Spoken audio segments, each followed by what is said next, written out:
Ryan Reynolds is asking the federal court to dismiss Justin Baldoni's lawsuit against him. His attorneys are alleging that Baldoni's complaint, his amended complaint, does not state any legally recognizable claim against Ryan Reynolds. So Ryan Reynolds is saying in the introductory paragraph of his motion to dismiss that he is nothing more than a supportive spouse who's just being there for his wife, who allegedly experienced sexual harassment from Baldoni. But Ryan Reynolds says that that does not give Baldoni any legally recognizable claim against him. And he points out that, Baldoni's attorneys are trying to litigate this in the media. He likens their pleadings to like gossip rags, and he's saying, okay, he's providing all these quote receipts and text messages, but they're highly redacted. They're just excerpts from text messages, not the full story. And he's saying in order to proceed in this court of law, Justin Baldoni is required to meet certain legal elements.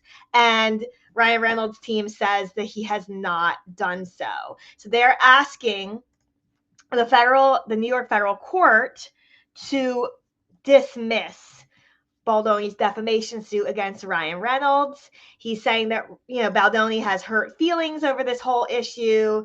And, he's got this feud with my wife, Blake Lively, and he's pulling me into this. So it's a really interesting pleading here, this motion to dismiss. So we're going to go through it on the screen here. They actually did a full memorandum of law in support of their motion to dismiss. They cite a lot of authorities. And when we say authority in the law, we mean like he's citing to a lot of cases that have been decided in courts before him.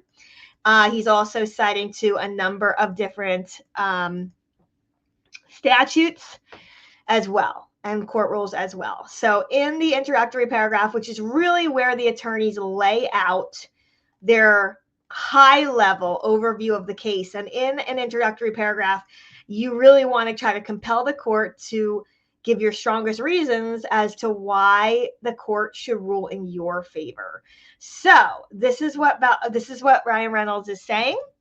He says Blake Lively sued Jamie Heath, which is Justin Baldoni's partner, Justin Baldoni, It Ends With Us Movie LLC, Jennifer Abel, Melissa Nathan, and those two ladies were involved with the PR for Justin Baldoni, Wayfarer Studios LLC, which is Justin Baldoni's company, and Steve Savowitz, the Wayfarer parties, after they collectively launched a retaliatory social manipulation campaign to destroy and bury Blake Lively because she privately spoke up about sexual harassment and inappropriate conduct that she and others experienced on the set of It Ends With Us. So this is an important point to say at the outset, is that I think a lot of us are forgetting that this case is not just about the alleged sexual harassment that Blake Lively claims Justin Baldoni did. It's also about what she says happened after the alleged sexual harassment. She is talking about a smear campaign and alleging that Justin Baldoni, who does have Steve Sarowitz, who is a billionaire, he has the money to back a smear campaign against her. That's her allegation. And she's saying that Steve Sarowitz vowed to spend $100 million to bury her and to create false press about her and really ruin her reputation and harm her. So as she continues here, as Ryan Reynolds' lawyers continue,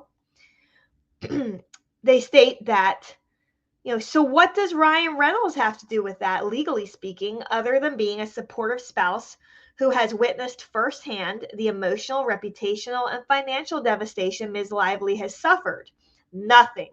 Mr. Reynolds is a defendant in this action for one reason, and one reason only, because billionaire plaintiff Steve Sarowitz promised to spend up to $100 million to ruin Ms. Lively and Mr. Reynolds.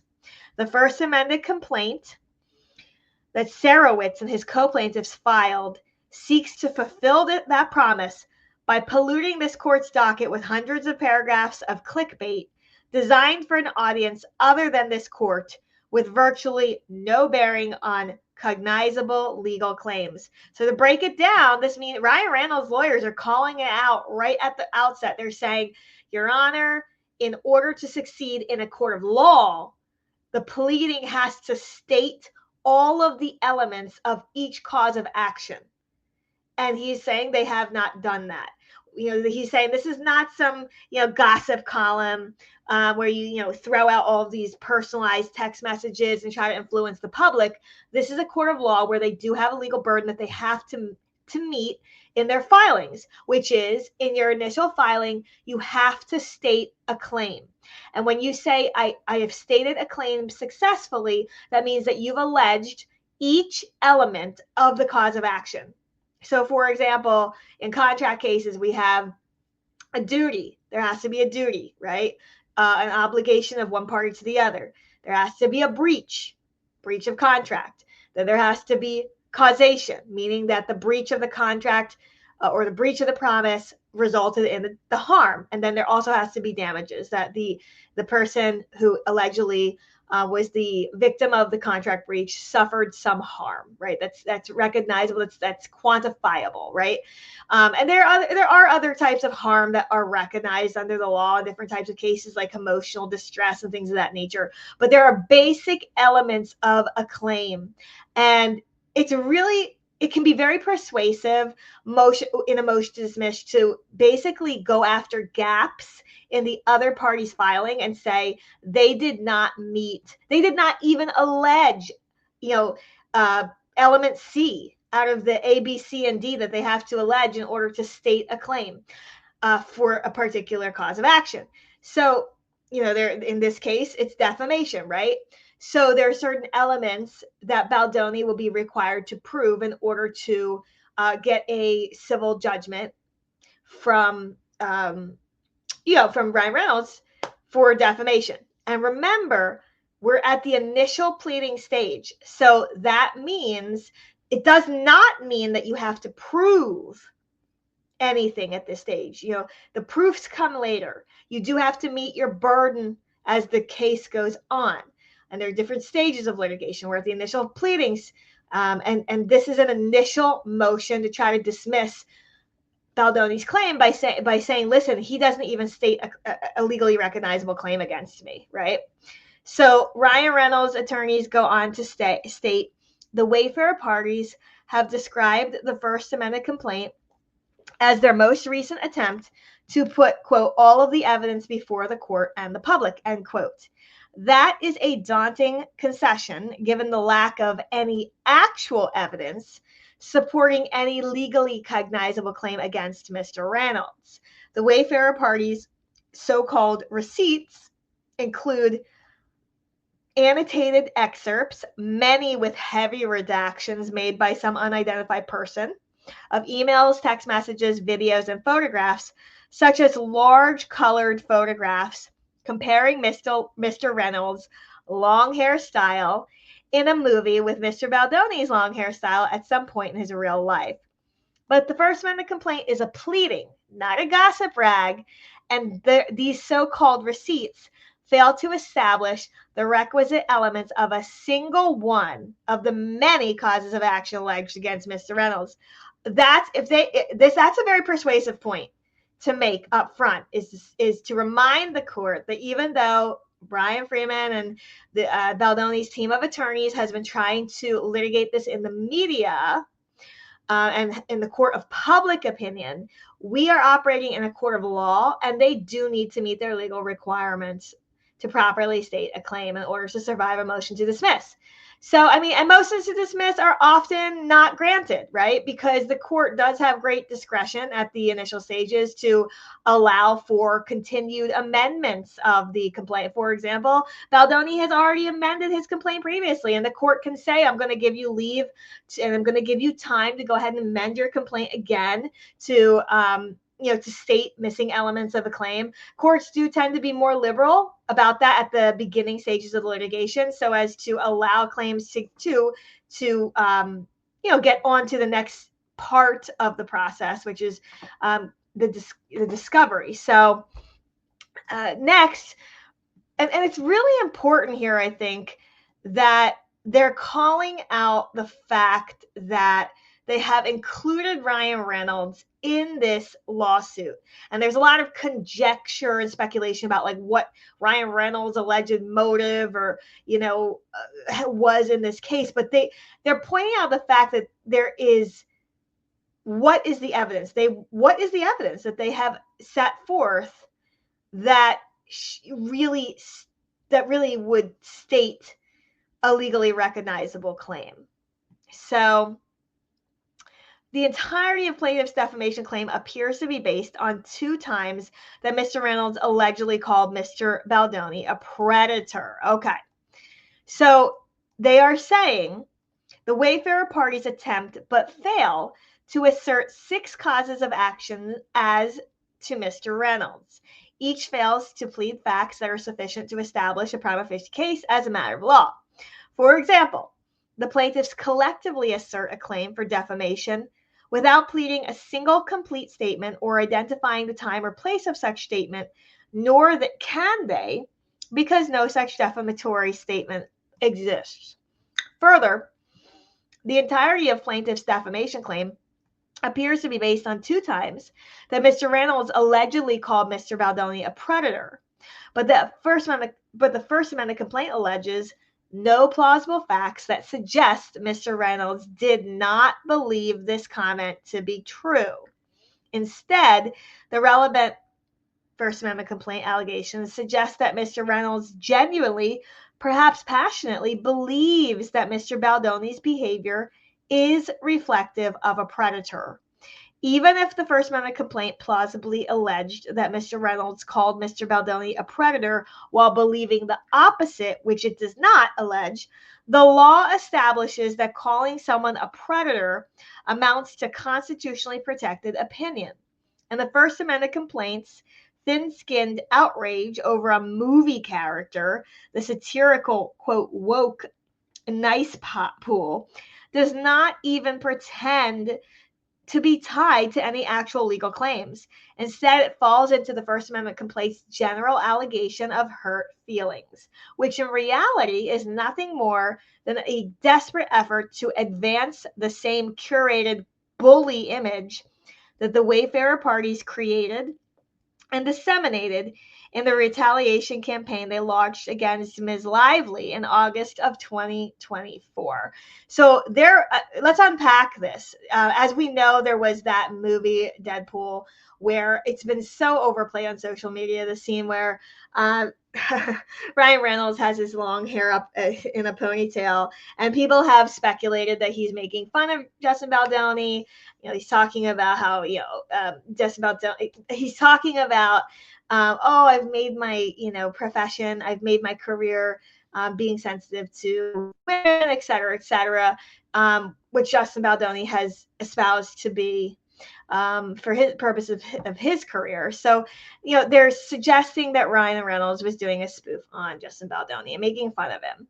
And some have even gone so far as to say, well, why would he do that? Like, if you really believed that your wife had been sexually, harassed by him, why would you make fun of it? So then they're saying, hey, look, Mr. Reynolds, he may have genuinely believed that Justin Baldoni's actions were predatory. And they're saying he has a right to state that opinion, right? Because opinion is, whether something falls as an opinion or as a fact, is very important in a defamation case, because if it is an opinion, that's a protected type of speech, right? So then it says, all the other claims fail for similar reasons. The Wayfarer parties say that Mr. Reynolds extorted them, but failed to allege that he received any money or property, right? So typically extortion would be associated with, receipt of money, receipt of property. They claim that he interfered with a contract without identifying what that contract is, what provisions were allegedly breached, or even which of them were parties to it. They assert $400 million in damages, without explaining anything about who suffered that loss, in what proportion, as a result of which claims, or what proximately caused such losses. So Ryan Reynolds' team is categorically going through, these are the claims that Baldoni is asserting, these are the legal elements that he must allege. He has to claim that facts, he has to state facts that are sufficient to constitute these elements of this cause of action. Okay. So the First Amendment complaint is long on hyperbole, prose, and claims, but devoid of any facts that are necessary to state ones that are recognized by law. It is, in essence, a burn book filled with grievances, attempting to shame Mr. Reynolds for being the kind of man who is confident enough to listen to the woman in his life, and to hold her anguish and actually stand with her. First Amendment complaint is, in sum, a textbook retaliatory slap suit, and it should be dismissed with prejudice. So this is really interesting. They're calling Justin out, and they are in attacking what Justin Baldoni stands for. So Justin Baldoni has built his career on claiming that, men, we need to do better. We need to listen to the women in our lives, right?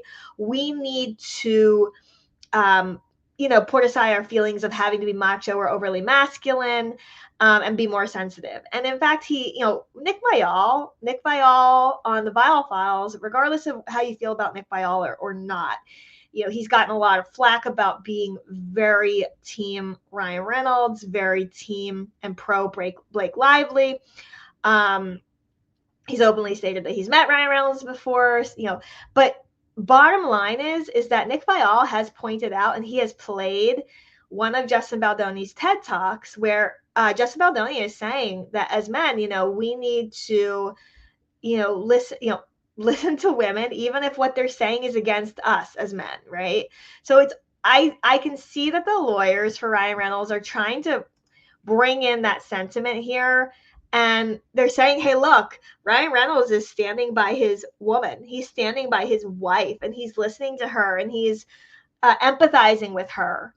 And now he's being penalized and retaliated against by Baldoni for doing that. So the background here is that the Wayfarer parties have asserted a grab bag of claims against Ryan Reynolds in their First Amendment complaint, including civil extortion, defamation, false light, invasion of privacy, intentional interference with contractual relations, intentional interference with prospective economic advantage, intentional interference, negligent interference with prospective economic advantage.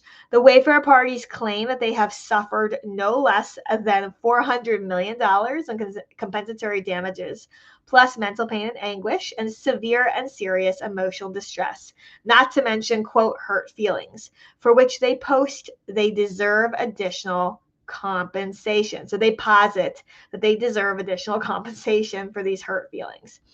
Despite its length, the First Amendment complaint alleges only a few isolated acts by Mr. Reynolds. With respect to the defamation claim, the First Amendment complaint does not plead a single complete statement published by Mr. Reynolds. The only hint about the purported statements that are alleged to form the basis of the defamation claim is the following assertion in paragraph 325. So let's take a look at the recreation of this paragraph here. So in paragraph 325, Justin Baldoni says the Lively parties made one or more statements to persons other than the Wayfarer parties, including without limitation to the New York Times, to the effect that the Wayfarer parties engaged in, permitted, and or failed to prevent sexually inappropriate conduct toward Lively and others, and that the Wayfarer parties retaliated against Lively and others for reporting the alleged sexual misconduct, including by preparing false and misleading narratives about Lively for the purpose of damaging her image or reputation. Only 2 allegations in the First Amendment complaint even generously match that description with respect to statements purportedly published by Mr. Reynolds. Quote, her publicist, Leslie Sloan, went so far as to propagate malicious stories portraying Baldoni as a sexual predator, a term Lively's husband, Ryan Reynolds, also used to describe Baldoni when he called Baldoni's own agent. Baldoni later received word that during the premiere of his movie, Deadpool and Wolverine, Reynolds approached Baldoni's agency, namely an executive at WME, and expressed his deep disdain for Baldoni, suggesting the agency was working with a sexual predator, a phrase that uncoincidentally later appeared in the press, and at a later date demanded that the agent drop Baldoni.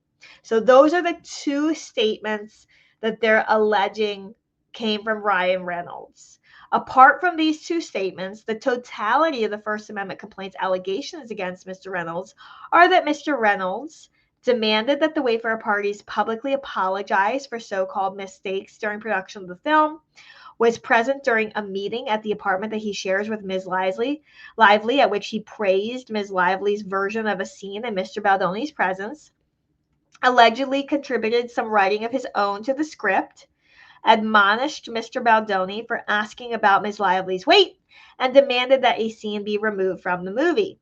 Attended a meeting with Ms. Lively to address her allegations of sexual harassment on set and demanded that Mr. Baldoni apologize for his conduct, unfollowed Mr. Baldoni on social media, and included the Nice Pool character in Deadpool and Wolverine that the First Amendment complaint alleges was meant to satirize Mr. Baldoni's persona as a, quote, woke feminist. So those are the things that he is saying. Ryan Reynolds is saying, hey, those are the allegations that you've made about me in your complaint, Justin Baldoni, and those do not constitute legally recognizable claims against me for defamation. So the legal standard. In reviewing a motion to dismiss, the court accepts all factual allegations as true and draws all reasonable inferences in the plaintiff's favor, right? So Ryan Reynolds is the defendant in this case. He is the one who has been sued. The plaintiff parties are the Wayfarer parties, which is Justin Baldoni and his team, right? All of those other individuals, PR people, his partners. So essentially, the court, when they're deciding whether to dismiss Justin Baldoni's claim against Ryan Reynolds, the court has to construe all factual inferences in favor of Justin Baldoni. Okay. And once they do that, they say, okay, but if he still does not state a legally recognizable claim, we can dismiss this. And a lot of times motion to dismisses are not granted. I mean, I would say it's more often rare that a motion to dismiss their case is thrown out at the outset, because courts, especially like from my experience, like I've done work in federal courts, and courts, they often try to give more chances for, a filing party to revise their complaint, amend it. Sometimes we'll see First Amendment complaints, Second Amendment complaints, Third Amendment complaints. The courts, often try to give, the filing party opportunity to restate their complaint, to correct and cure any legal deficiencies. I mean, they've already allowed Justin Baldoni, he's already amended his complaint, and there's now a First Amendment complaint that we're addressing here. So I would be surprised if this motion to dismiss were granted, but let's move on. Legal standard. So moving on to the argument, Ryan Reynolds alleges that the claims against him fail under both New York and California law.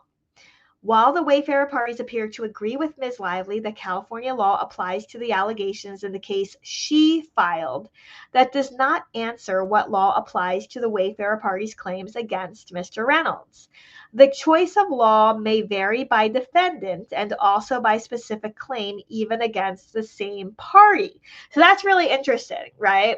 So as we know, Blake Lively has filed a claim, and it seems that all parties agree that the California law applies to the allegations in her case against Baldoni. But the choice of law, but this is a different case, right? This is the defendant's case. I'm sorry, this is the plaintiff, Justin Baldoni's case against Ryan Reynolds. So the choice of law may vary by defendant and also by specific claim, even against the same party. So that's important, right? To the extent that there is no conflict between California and New York law with respect to the Wayfarer party's claims against Mr. Reynolds, the court may simply apply New York law. To the extent that there is a conflict between California and New York law, as there may be with respect to the extortion, false light, and negligent interference claims, New York law applies to the claims against Mr. Reynolds because New York is the jurisdiction having the greatest interest in those claims given the way the Wayfarer parties pled the claims against him in the First Amendment complaint. So there's a concept that we need to discuss here. It's called choice of law, right? So when we have different parties, we have the plaintiffs and the defendants, and they're all perhaps located in different states. Blake Lively and Ryan Reynolds, they live in New York primarily. Justin Baldoni lives in California. So oftentimes when this happens and you have multiple states involved, people from multiple states involved, there's arguments about what state's law will govern the case.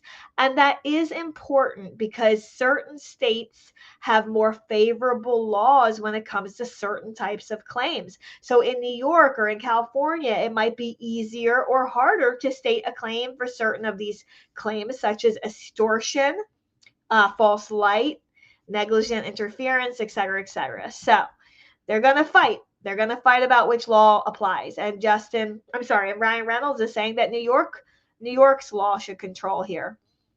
And the First Amendment, so he says the First Amendment complaints allegations as to Mr. Reynolds focus solely on conduct that occurred in New York while he resided in that state. So New York's interest analysis focuses on parties' domiciles and the locus of the tort and applies New York law when complaint contains no factual allegations linking conduct with any other state. Okay, so he's saying, as set forth below, however, each of the claims fail under both New York and California law, and therefore the First Amendment complaint should be dismissed with prejudice against Mr. Reynolds. So when the court dismisses a case with prejudice, it means that the other party cannot refile the same claims. When the court dismisses the case without prejudice, it means that the other party can refile, right? So then it says the court should dismiss all of the 6 causes of action as to Mr. Reynolds with prejudice. So it says the First Amendment complaint fails to state a claim for defamation against Mr. Reynolds.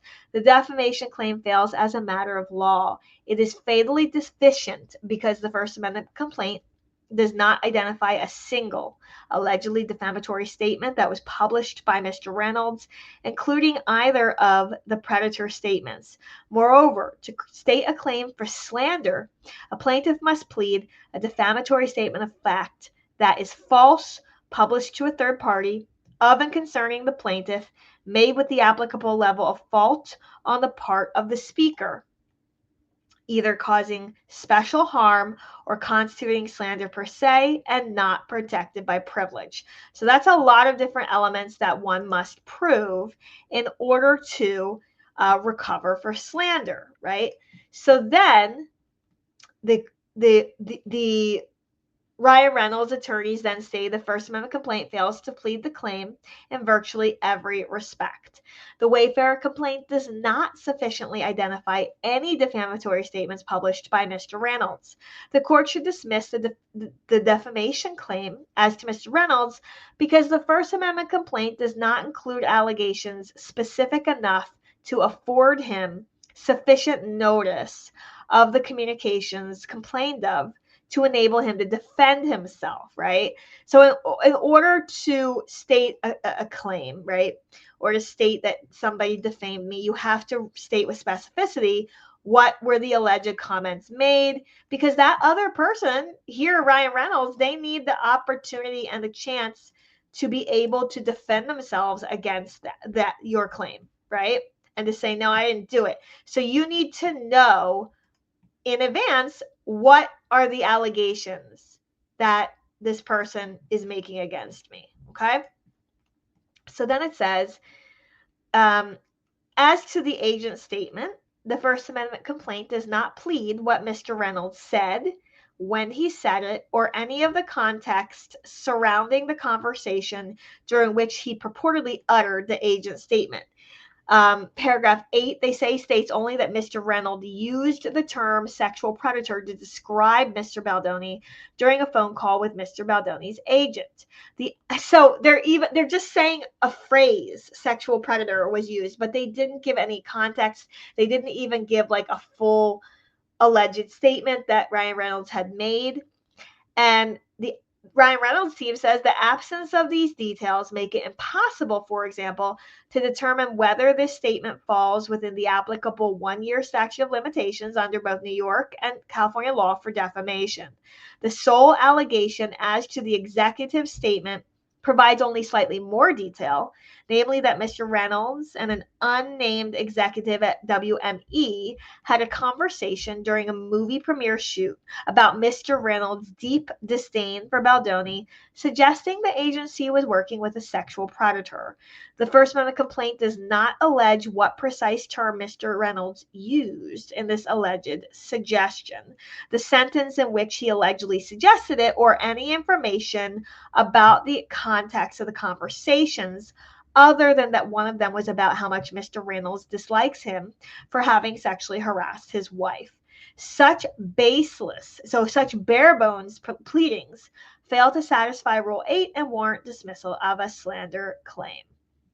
So he's saying, hey, look, they're alleging that Ryan Reynolds made some suggestion to WME, which is the agency that was previously working with Baldoni, that he was a sexual predator. It seems that they're not even alleging that Ryan Reynolds necessarily definitely said the word sexual predator, but that the allegation is that he made that suggestion, right? He suggested that Baldoni was a sexual predator.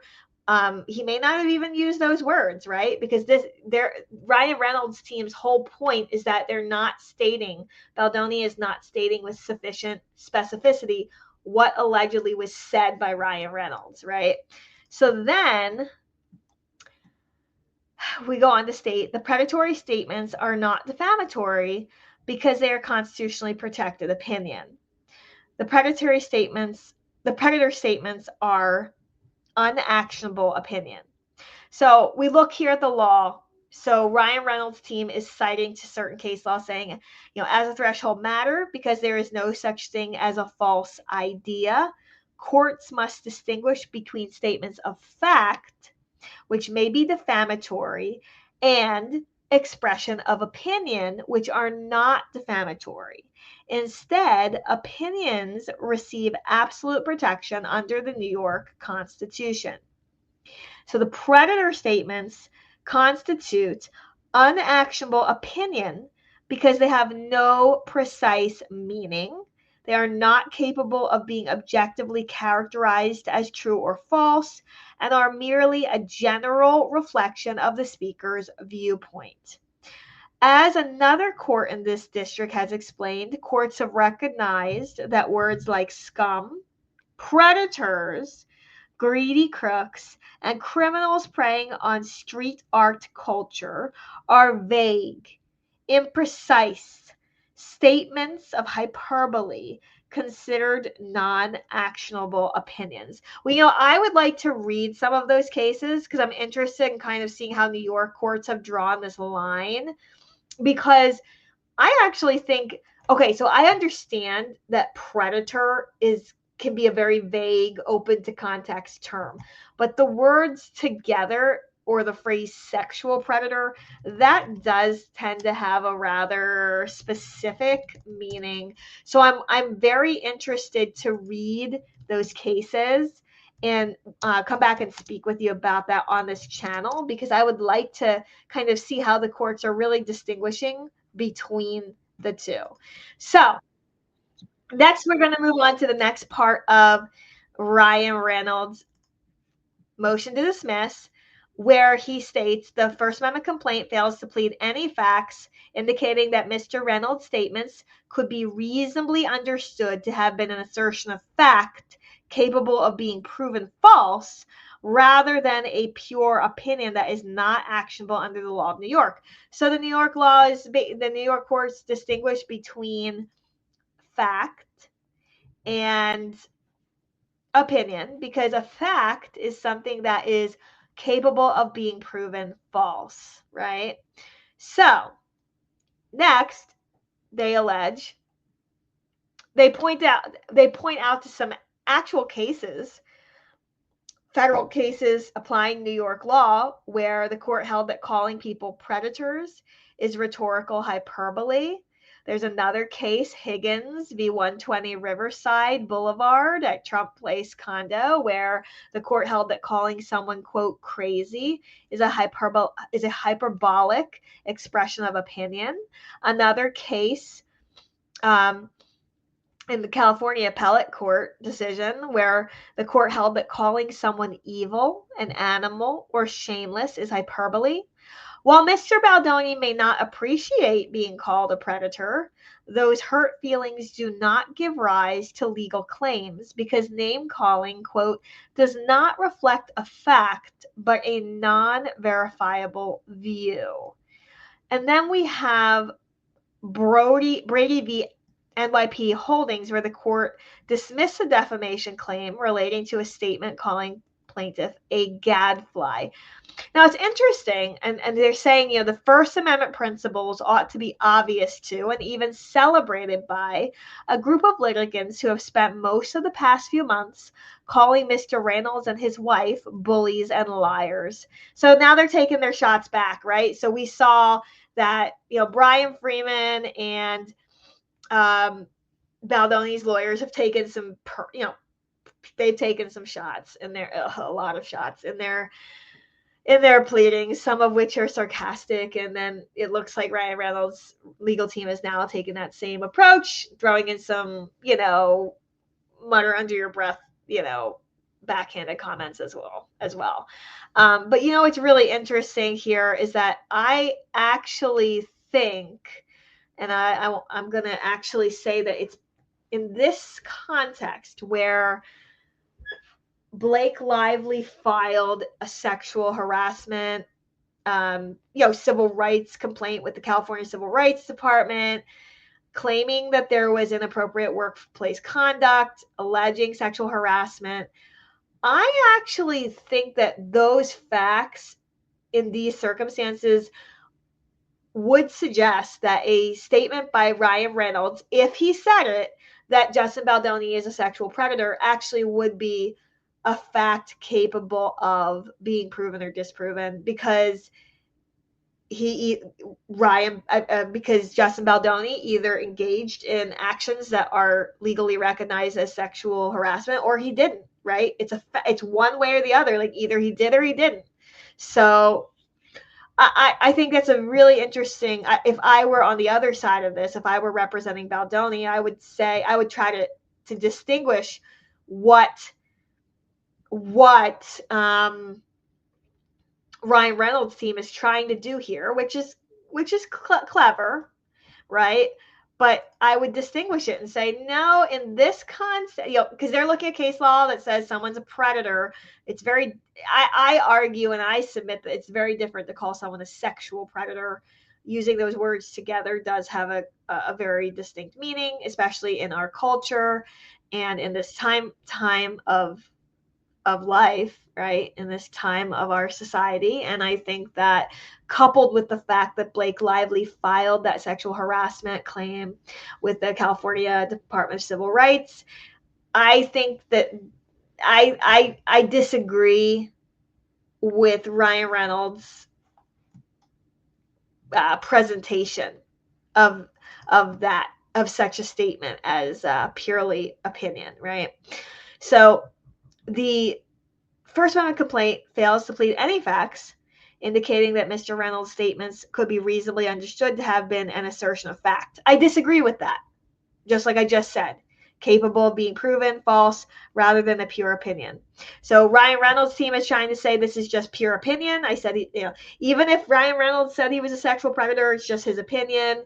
But I do think that in this circumstance, if he did say that Baldoni is a sexual predator, I think that it could be reasonably understood to have been an assertion of fact that is capable of being proven false, because there is a sexual harassment claim out there, and it's either going to be that Justin Baldoni, there's either going to be a determination that Justin Baldoni did commit sexual harassment or didn't. Okay, so Ryan Reynolds' team goes on to state, while the First Amendment complaint fails to provide sufficient details about the predator statements, which alone is grounds for dismissal, the limited context it does provide militates in favor of a finding that they are assertions of opinion. The First Amendment complaint alleges that Mr. Reynolds made the predator statements during a phone conversation with Mr. Baldoni's agent and at a movie premiere during a conversation with a WME executive during which Mr. Reynolds was expressing his deep disdain for Mr. Baldoni, which is utterly fatal under the opinion doctrine because it is plainly reflective of Mr. Reynolds' unabashed negative opinion of Mr. Baldoni's character. I also disagree with how they're positioning this as well, because just because you might have a negative, quote, opinion of someone, that doesn't then all of a sudden mean that you're then incapable of making a factual misstatement about someone. So again, they're losing me. So I feel like Ryan Reynolds' team started out this legal motion to dismiss pretty strong.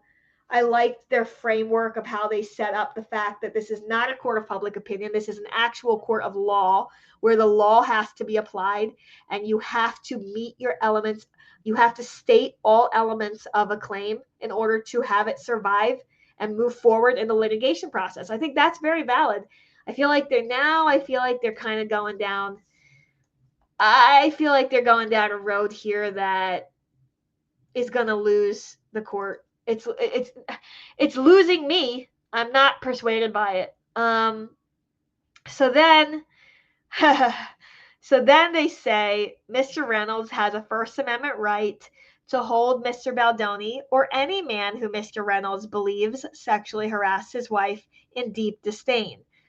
Right. So again, whether or not he sexually harassed his wife is a fact, right? Either he did or he didn't. Either Baldoni did sexually harass Blake Lively or he didn't, right? So then to call him a sexual predator, if that happened, that is reasonably understood to be a fact that is capable of either being proven false or not. So I disagree in this case with Ryan Reynolds' attorney's positions. Moving along, Ryan Reynolds' team says, and the First Amendment complaint does not allege any plausible facts that would remotely suggest, let alone establish, that anyone interpreted Mr. Reynolds' statements as reflecting anything other than his genuinely held belief about Mr. Baldoni's character. I disagree with that too. So the court should dismiss the defamation claim as to Mr. Reynolds with prejudice because the predator statements are expressions of opinion that deserve absolute protection by law. I do not think that they're going to get this motion granted, in my opinion. The next section of Ryan Reynolds' motion states, if the predator statements are not opinion, they are substantially true. Oh my God, they're substantially true. Okay. So they're saying, hey, look, even if the court finds that this was not a constitutionally protected opinion statement, it's a true statement. So therefore, Ryan Reynolds can make this statement. That's what they're arguing. Even if the predator statements are verifiable as fact, they are not actionable as defamation because they are substantially true. The Second Circuit has held that whether statements are substantially true is appropriate for resolution in a motion to dismiss because falsity is an element of New York's defamation tort, and falsity refers to material not substantially true. The complaint in this case must plead facts that, if proven, would establish that the defendant's statements were not substantially true. A statement is substantially true if the statement would not have a different effect on the mind of the reader from that which the pleaded truth would have produced. So when the truth is so near to the facts as published that fine and slated distinctions must be drawn and words pressed out of their ordinary usage to sustain a charge of libel, no legal harm has been done. It is not necessary to demonstrate complete accuracy to defeat a charge of libel, and all that is necessary is to demonstrate that the gist or substance of the challenged statements be true. So Ryan Reynolds is saying, hey, look, even if this is true, even if it's not determined to be opinion, these are true. He is a sexual predator. Wow, he's like kind of saying, hey, look, he is. And it doesn't mean that I have to prove complete accuracy. I can just allege that the gist or substance of what I said is true. The First Amendment complaint includes numerous references to conduct that a reasonable observer could well consider predatory. In particular, the First Amendment complaint relies on Mr. Baldoni's books, Boys Will Be Human and Man Enough, and his podcast, Man Enough, even going so far as to declare that anyone who knows Baldoni would have knowledge of the contents of Mr. Baldoni's books, relying on statements made on Mr. Baldoni's podcast. So then they cite to a case that says, in ruling on a motion to dismiss, a court may consider documents possessed by or known to the plaintiff upon which it relied in bringing the suit. The court can consider the full text of documents that are cited in, incorporated by reference in, or integral to the complaint. Those materials with which anyone who knows about Mr. Baldoni would be familiar include numerous admissions to behavior that could reasonably be described as predatory. Okay. So then they cite, Ryan Reynolds cites to a case saying that, I'm sure I have crossed. So, he cites to Boys Will Be Human.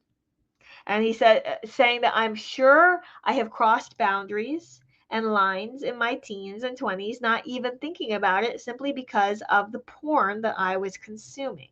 Okay. So then he cites to the Man Enough podcast, where he says, I grew up and had an addiction to porn. I was introduced to porn at 10 years old. I formed these neural pathways in my brain, and it caused me to see the world very differently. Okay. And then it says, A Life of Greatness, Justin Baldoni. They're citing to, again, a work of Justin Baldoni, The Power of Being Enough, Apple Podcasts. And they say, and for me, it was really tricky because I believe that there's a link between rape culture and porn culture.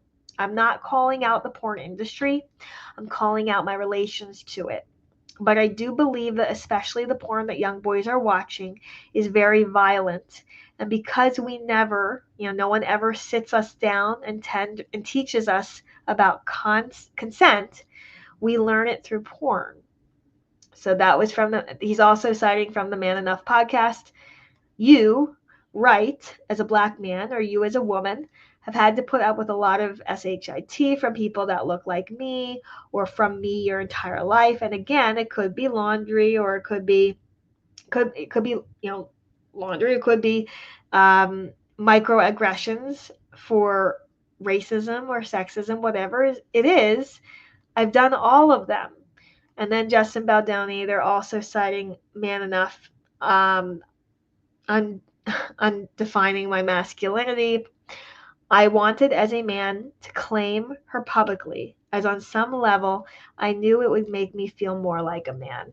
So they're citing to things that Justin Baldoni has, said, and they're citing the sources and saying like these things and indicate that he is even admitting that he has done things that are, predatory. But I don't think that, I don't know, I don't find that persuasive. Me personally, I don't. Let me know in the comments if you do. While it is unclear what predator meant to an average listener, it is quite clear that there is no discernible distinction between the gist of Mr. Reynolds' purported statements and the very behavior to which Mr. Baldoni has repeatedly confessed in public appearances, including that he spent years of his life mistreating women, which he attributes to a lengthy addiction to pornography, as well as openly describing his distorted conception of consent in sexual relationships. Were this case to go to trial, it would be Mr. Baldoni's burden to prove the factual falsity of the supposed allegation that he is a predator, but the law offers no principal basis for a jury to distinguish that label from Mr. Baldoni's descriptions of his own behavior. So then they cite to a case, Second Circuit case, where the Second Circuit found that the Second Circuit is the appeals court, and it's a federal appellate court that handles cases that come up from the New York federal trial courts. And the court found substantial truth where an article called plaintiff an adulterer, because an average reader would understand that term to include the admitted truth that he was a man who unabashedly committed adultery for 13 of the last 17 years, and whose adulterous behavior ended only because his wife ultimately divorced him, right? And then they're citing to other cases as well. Statement was found substantially true, where its thrust was the same as the admitted truth. Finding statement describing plaintiff as a physically abusive drug addict was substantially true, given plaintiff's own admissions about physical abuse.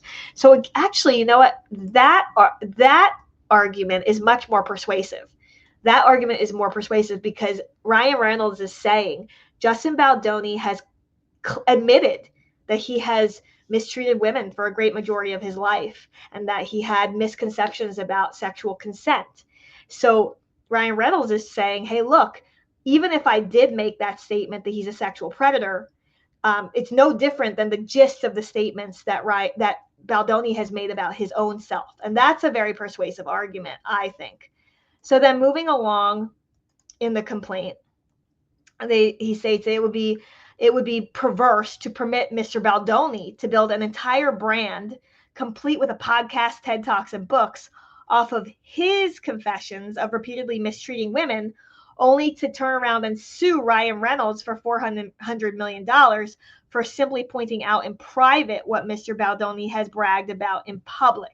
So that's a really interesting statement because remember, the statements that Ryan Reynolds allegedly made were made in private settings, either on a phone call with the agency or also to a WME rep at the premiere. So, Ryan Reynolds is saying, hey, look, I didn't publicly put this out there about him. I was making statements. And then, of course, Baldoni's attorneys would say, well, it's only necessary for defamation that you disseminate the statement to one other party. It could be any third party. It doesn't matter if you said it on a phone call. You still disseminated a statement that's factually untrue to someone other than Justin Baldoni. So next. Then they state that in light of Mr. Baldoni's own public admissions, of which the court can take judicial notice, excuse me, the substantial truth doctrine requires dismissal of Mr. Baldoni's defamation claims as to Mr. Reynolds. So he's saying the court is required to dismiss these claims. Then Ryan Reynolds goes on to state the First Amendment complaint fails to plead special damages. So the dismissal of the defamation claim is warranted because Baldoni's complaint does not allege defamation per se, but nonetheless fails to fully and accurately plead special damages with specific particularity to identify actual losses. So again, this is an essential element of the claim. And Ryan Reynolds is saying that Justin Baldoni did not even state that or allege that in his First Amendment complaint. This particularity requirement is strictly applied as defamation claims will be dismissed for failure to allege special damages with the requisite degree of specificity. So moving on to the next page, Ryan Reynolds' team goes on to say the First Amendment complaint fails to plead facts that demonstrate actual malice. As a public figure, Mr. Baldoni must plead facts demonstrating that Mr. Reynolds uttered the predator statements with actual malice. In other words, that Mr. Reynolds, in fact, entertained serious doubts as to the truth of his publications. However, the First Amendment complaint's conclusory assertion that the lively parties, which are defined to include Ryan Reynolds, knew the statements were false or had serious doubts about the truth of the statements is a threadbare recitation of the legal element that is insufficient to sustain the law's heavy burden on defamation plaintiffs. So what he is saying, Ryan Reynolds' team is saying that he doesn't even, Ryan Reynolds is saying that, again, he didn't act with actual malice. He believed that Baldoni is a sexual predator. He says, hey, look, I mean, Ryan Baldoni acknowledges all of these very troubling things, you know, on his own podcasts, in his own book. So he's saying he didn't make these statements with actual malice, which is a requirement. So then on the next page, Ryan says, it would be inconsistent with the First Amendment complaint to find that Mr. Reynolds uttered the predator statements with actual malice. Indeed, there is not a single plausible factual allegation from which a jury could conclude that Mr. Reynolds does not believe Mr. Baldoni to be a predator. To the contrary, the First Amendment complaint alleges that Mr. Reynolds took steps consistent with believing his wife's allegations, including demanding an apology from Mr. Baldoni and mocking Mr. Baldoni's woke feminist facade in Deadpool and Wolverine, not to mention Mr. Baldoni's own public admissions about his past conduct. The deep disdain that the First Amendment complaint alleges Mr. Reynolds feels towards Mr. Baldoni concedes that Mr. Reynolds subjectively believes what he said about Mr. Baldoni and thus defeats a finding of actual malice. So they're saying, hey, look, he actually did believe, Ryan Reynolds actually did believe this about Justin Baldoni. And, you know, his statements are not defamation. And then Ryan Reynolds' team says, the predator statements refer solely to Mr. Baldoni and not any of the 6 other Wayfarer parties. To the extent that the First Amendment complaint intends to assert the defamation claim on behalf of any defendant other than Mr. Baldoni, it requires dismissal because the predator statements are not of and concerning any of them. Right? So again, another good argument because the defendants collectively asserted this claim of defamation against Ryan Reynolds instead of specifying that only Justin Baldoni was bringing these claims, right? So the Wayfarer complaint fails to state a claim of false light. The First Amendment complaint fails to state a claim of false light as a matter of law under either New York or California law. There is no tort of false light invasion of privacy under New York law, and the court need not engage in any further analysis in order to dismiss such a claim. While California law does recognize claims of false light, dismissal also is required when, as here, the claim for false light invasion of privacy is duplicative of a defamation claim. While the First Amendment complaint's false light claim suffers from the same fatal lack of specificity described above, which alone requires dismissal, it also fails because it appears to rely entirely on the alleged public disclosure of information on which a defamation claim is based. Finally, even if all of that were not dispositive, the false light claim fails as a matter of law for all the same reasons the defamation claim cannot survive dismissal. So they're basically saying Baldoni also did not meet his pleading requirements to be able to sustain a claim for false light and invasion of privacy against against Ryan Reynolds. The Wayfarer complaint fails to state a claim for civil extortion. The civil extortion claim against Mr. Reynolds must be dismissed because New York law does not recognize extortion as a tort or as any private right of action, right? So again, Ryan Reynolds is saying New York law governs because of the way that Justin Baldoni pled this case and pled his elements and stated facts. Similarly, although California federal courts have divided over whether California recognizes a civil cause of action for extortion, The most that California's state courts have recognized under the heading of civil extortion is a cause of action for the recovery of money obtained by the wrongful threat of criminal or civil prosecution, where the threat of prosecution is made with the knowledge of the falsity of the claim. Because that cause of action is a form of fraud, it must be pleaded with particularity under Rule 9b. The First Amendment complaint is devoid of any allegations, much less particularized allegations that Mr. Reynolds obtained any money or property from any of the Wayfarer defendants or made any wrongful threat of prosecution, much less with knowledge of the falsity of the claim. And the same is true using the borrowed elements of criminal extortion. The First Amendment complaint fails to allege that Mr. Reynolds either obtained any property or consideration from any Wayfarer defendant, because of course he did not, or did so through a wrongful use of force or fear. Okay. So then it says the intentional interference claims must be dismissed as well. And then Ryan Reynolds' team is setting out the reasons why they feel that those intentional interference claims also failed to meet their legal elements. It says, as an initial matter, each of the tortious interference claims must also be dismissed as duplicative of the defamation claim. New York law considers claims sounding in tort to be defamation claims, where those causes of action seek damages only for injury to reputation, or where the entire injury complained of by plaintiff flows from the effect on his reputation. The next assertion that Ryan Reynolds makes is that the First Amendment complaint fails to state a claim for intentional interference with contract. He again talks about the differences between New York law and California law as it relates to this cause of action, and he sets forth the fact that he alleges that Baldoni has not properly pled this cause of action. Then we say he also goes on to state that Baldoni does not state a claim for intentional interference with prospective economic advantage. And when we're talking about like interference with prospective economic advantage, these are really claims where they're saying he harmed, Baldoni is saying that Ryan Reynolds and his allegedly defamatory statement harmed his ability to make money and harmed his ability to economically benefit. So to state such a claim, the plaintiff must allege that it had a business relationship with a third party.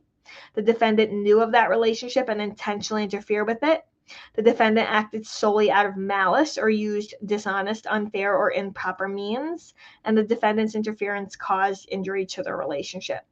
Once again, the sole economic relationship alleged in the First Amendment complaint is between the Wayfarer parties and WME, which is the agency that used to represent Justin Baldoni, without specification as to which of the Wayfarer parties had such a relationship. So the First Amendment complaint does not even attempt to allege that Mr. Baldoni acted solely. The First Amendment complaint does not even attempt to allege that Mr. Reynolds acted solely out of malice, as it is required to survive a motion to dismiss.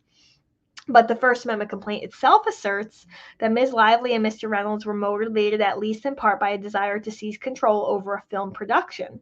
So taking that allegation as true, as the court must at this stage, whether or not it is true, such a motive akin to normal economic self-interest is inconsistent with the sole purpose of inflicting an intentional harm and inconsistent to state a claim for tortious interference with prospective economic advantage. So that's very clever what Reynolds' lawyers did here. They said, hey, look, Justin Baldoni says that Blake Lively and Ryan Reynolds had at least partly their actions were motivated by their desire to take over the film. They wanted to seize and control the film. So that's their actions are not solely based on just wanting to inflict intentional harm. So they're taking Justin Baldoni's allegations and the words that he has used in his pleadings and using it against Justin Baldoni to say, this is why you can't survive. This is why this claim of yours cannot survive. So then the First Amendment complaint fails to state a claim for negligent interference. The negligent interference claim must be dismissed because there is no claim for negligent interference with prospective economic advantage under New York law. And then Ryan Reynolds says the First Amendment complaint fails to allege proximate cause. Each of the tortious interference claims must also fail because the First Amendment complaint does not allege that Mr. Reynolds' alleged conduct proximately caused WME to cease performance, right? So then they cite some cases finding the tortious interference claim failed, where there was no allegation that defendant's conduct proximately caused the third party to sever its business relationship with plaintiff, right? So the Wayfarer parties have failed to allege any damages. And finally, damages is an essential element of these claims, and Justin Baldoni has not sufficiently stated a claim. Stated that element is what Ryan Reynolds' team is saying, right? So the final part of this says the Wayfarer complaint fails to allege conspiracy liability. Having failed to allege any plausible claim based on Mr. Reynolds' conduct, the First Amendment complaint attempts to hold him liable on a conspiracy theory. That attempt fails. Under both California and New York law, a civil conspiracy theory requires that a plaintiff allege an agreement to participate in an unlawful act or a lawful act in an unlawful means, an overt act performed in furtherance of the scheme, and an injury caused by the overt act. Conclusory allegations do not suffice to survive a motion to dismiss. A complaint must contain more than general allegations in support of the conspiracy. Rather, it must allege the specific times, facts, and circumstances of the alleged conspiracy. Here, the First Amendment complaint pleads no specific facts indicating the necessary agreement among any parties, any overt acts done in furtherance of such an agreement, and any damages. Even under the liberal pleading standards of Rule 8, a complaint must do more than assert that the defendants agreed to commit a tort, right? And they cite some case law in support of their position. So read inadvertently or as a whole, the First Amendment complaint's allegations that Mr. Reynolds participated in a conspiracy to engage in tortious conduct against any of the Wayfarer plaintiffs are utterly conclusory. They amount to bare assertions, asserting that Ms. Lively, working with her husband, conspired to harm the Wayfarer parties by advancing a narrative in the press. Unsupported speculation, where they allege that Mr. Reynolds apparently joined a campaign to extract concessions and creative control over the film. And pure boilerplate reciting elements of civil conspiracy liability. So they're citing the fact that, which I agree, the complaint of Justin Baldoni appears to be bare and bald of any actual facts that would support a conspiracy theory, right? There is accordingly no base to hold Mr. Reynolds liable on a civil conspiracy theory for any of the conduct alleged in the First Amendment complaint. It says the court should award Mr. Reynolds attorney's fees pursuant to New York's anti-SLAPP law. Mr. Reynolds is entitled to attorney fees under the substantive fee shifting provision of New York's anti-SLAPP statute, which applies to the First Amendment's complaints and allegations against Mr. Reynolds for similar reasons to those articulated in the Sloan and NYT motions to dismiss, both of which Mr. Reynolds joins and incorporate by reference. So essentially, Section 70A mandates a fee award to Mr. Reynolds' favor because, as discussed above, the First Amendment complaint asserts causes of action against him that are based on communications and conduct in furtherance of an issue of public interest, namely Mr. Baldoni's and Mr. Heath's harassing workplace conduct and the subsequent retaliation, and cannot survive a motion to dismiss for failure to state a claim. So that's interesting, right? So New York civil rights law, Section 70A1, which applies to the First Amendment complaint's allegations against Mr. Reynolds for similar reasons to those articulated in basically Section 70A applies in federal court because it creates a substantive cause of action for attorney's fees. It mandates a fee award in Mr. Reynolds' favor. And the First Amendment complaint asserts cause of action against him based on communications and conduct and furtherance of an issue of public interest. And he's saying, our law protects against us being sued for speaking out about a matter of public interest, which was the alleged sexual harassment that was going on that workplace. Although this court reached a seemingly different conclusion in Brady v. NYP Holdings, Inc., Mr. Reynolds respectfully submits that the reasoning of the other case, rather than Brady, should control here for 3 reasons. So he's distinguishing, this is interesting. So this particular court, right, they're in a federal trial court in New York. This court has previously ruled in a different way than what Ryan Reynolds is asking the court to rule here. So he's seeking to distinguish that prior case from his own case, and he's delineating 3 reasons. So in conclusion, all claims against Mr. Reynolds should be dismissed with prejudice and without leave to amend, and the court should award Mr. Reynolds his costs, including attorney's fees incurred as a result of the consolidated action. So, oh my heavens, the attorney's fees must be mounting for these people. I mean, yes, I realize they're fabulously wealthy, but even with all of these motion filings and all of this ongoing litigation, it must be incredibly costly. So again, friends, thank you all for tuning in with me. Subscribe to the channel to help support our channel grow. We come to you with live streams on all of the breaking entertainment and celebrity news and lawsuits, delving into real legal pleadings. So kindly subscribe. We've been covering the Vanderpump Rules litigation. We've been covering the Tony Busby, Jay-Z, Sean Diddy Combs legal saga. We've also been covering, of course, the Blake Lively and Justin Baldoni legal saga. So thanks so much, guys, and I'll see you back again for our live stream later on this week.